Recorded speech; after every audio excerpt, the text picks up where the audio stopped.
شناسایی کامل مردم افغانستان به اصلهایی که پایه موجودیت کشور ایتازونی. سردار محمد داود خان د افغانستان په معاصر تاریخ کې هغه څیره وه چې په شلمه پیړۍ کې د افغانستان په روانو پیښو او جریاناتو لوی اغیز پرې باسه. دی د سردار محمد عزیز خان زوی دی چې په 1909 میلادي کال په کابل کې په یوه سلطنتي کورنۍ کې وزیږېد. د خپل منځني تحصیلات د کابل په استقلال لیسه کې سرته ورسول. په فرانسه کې د کور جوړونې یا مهندسۍ درس ولوست او د کابل په حربي ښوونځي کې نظامي زده کړې پای ته ورسولې.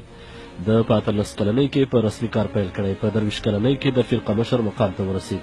همداراز په ځینو نورو ولایتونو لکه فراه، کندهار او ننګرهار کې د عسکري قمندان، فرقه مشر، نایب الحکومه، اعلی قمندان او د تنظیمه د رئیس په حیث دندې ترسره کړي. او تر دې وروسته د هیواد د کورنیو چارو د وزیر، د ملي دفاع د وزیر او د صدراعظم په توګه او بالاخره تر یوې 10 کلنې وقفې وروسته د افغانستان د لومړني ولسمشر په حیث وځلید. محمد داود خان تر 1940 میلادي کال پورې د خپل ساکت رئیس صدراعظم محمد هاشم خان تر سیوري لاندې کار کوي. محمد هاشم خان د خپلې واکمنې کورنۍ له هڅې نه تر 1940 میلادي کال پورې یعنې 19 کاله د صدراعظمۍ چارې په دغې لوړ اختیار سره اجرا کړې. په دې ډول محمد داود خان چې د پاچا محمد ظاهر تربور او اوښی هم و، له دغسې بې خنډه دولتي واک سره روږدی شو چې له هغه پرته ژوند ورته کیف نه لره. هغه مهال چې داود خان د لومړي وزیر په توګه وټاکل شو، 14 ورځې وروسته یې خپله کابینه او تګلاره اعلان کړه. د پښتونستان د مسلې حل او اقتصادي وده، پرمختګ او رهبري شوی اقتصادي پلان د صدارت د دورې د تګلارې اصلي ټکي وو.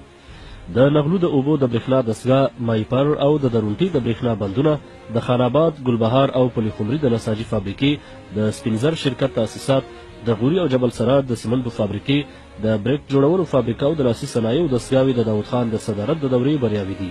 د همدې شان د بانکونو اساسنامې جوړې شوې. په خصوصي برخه کې پانګه اچونه د حکومت تر مستقیمې رهبرۍ لاندې عملي شوې. د 2010 په شاوخوا کې عصري ځمکنۍ لارې بشپړې شوې.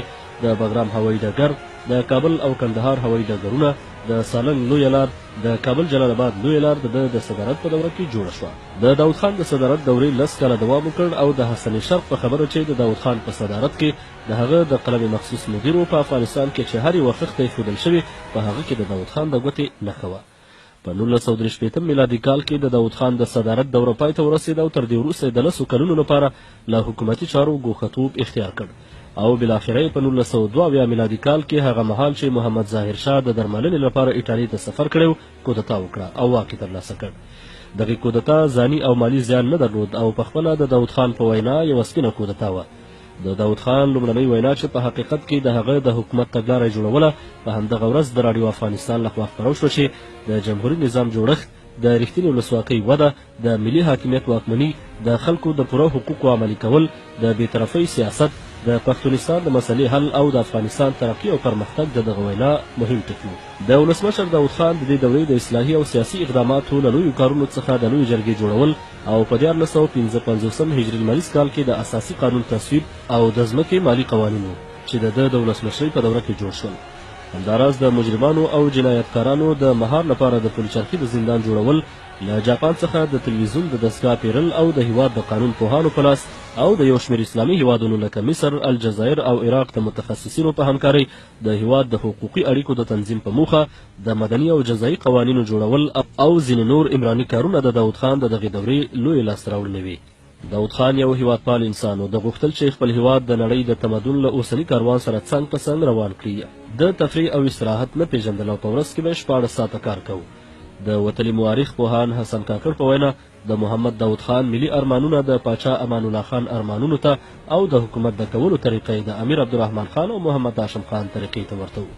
د سردار محمد داود خان د جمهوریت دوره په 1950 هجري لمریز کال د غوی په ومه د خلق ګوند په کودتا سره پای ته ورسېده. سردار داود خان او د هغه کورنۍ د اویا په شاوخوا کې غړي په جمهوري ارګ کې په داسې حال کې ووژل شول چې کودتاچیانو په ځانګړي ډول داود خان ته څو ځله د مرګ او ژوند په همدې خطرناکو شیبو کې د تسلیمېدو وویل، خو سردار محمد داود خان تسلیم نه شو.